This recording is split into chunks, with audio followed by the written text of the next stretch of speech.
al Giro.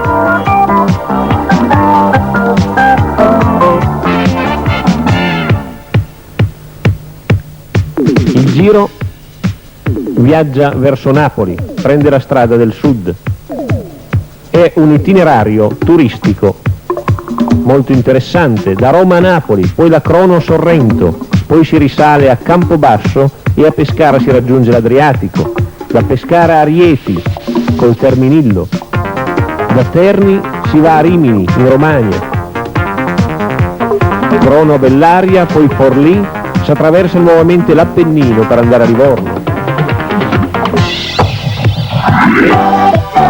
Brevissima crono a Carrara, Sestri Levante e poi si arriva in Piemonte, ad Asti, da Asti a Cervinia, da San Vincent a Milano, poi una crono in Brianza di ben 68 km e si prosegue verso la pianura padana, Lecco-Verona, Verona-Treviso, Treviso-Trieste.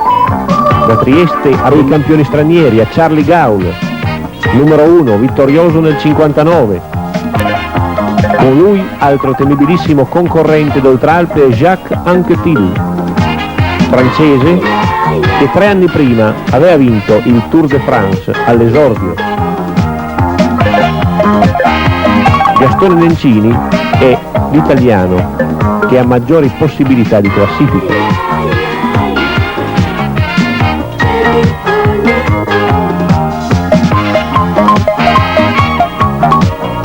Frisoli, questo è tutto tua? Sì, questo è un primo piano di Guido Carlesi, Coppino lo chiamavano, ed è la prima tappa, come abbiamo detto, da Roma a Napoli, si arrivava all'Arenaccia, c'erano 2 grandi velocisti all'epoca che erano Rick Van Looy e Miguel Poblet, ma gli italiani quel giorno riuscirono ad anticipare i grandi velocisti, si andava verso la crono e con l'ingresso all'Arenaccia e col gruppetto che riesce ad anticipare di poco sia Van Looy sia Miguel Poblet, ed ecco lo sprint, ed è Dino Bruni, velocista ferrarese, che batte Arrigo, Padovan e Gilbert Desmé, un belga amico di Rick Van Looy. Quindi prima maglia rosa quell'anno a Dino Bruni, ferrarese, che poi il giorno dopo la lasciò clamorosamente a Romeo Venturelli. Ecco Dino Bruni, vedete la vestizione, veste la maglia rosa a Napoli all'Arenaccia, il giorno dopo la grande crono di Venturelli contro Jacques Anquetil, ma la vedremo in un'altra immagine di questi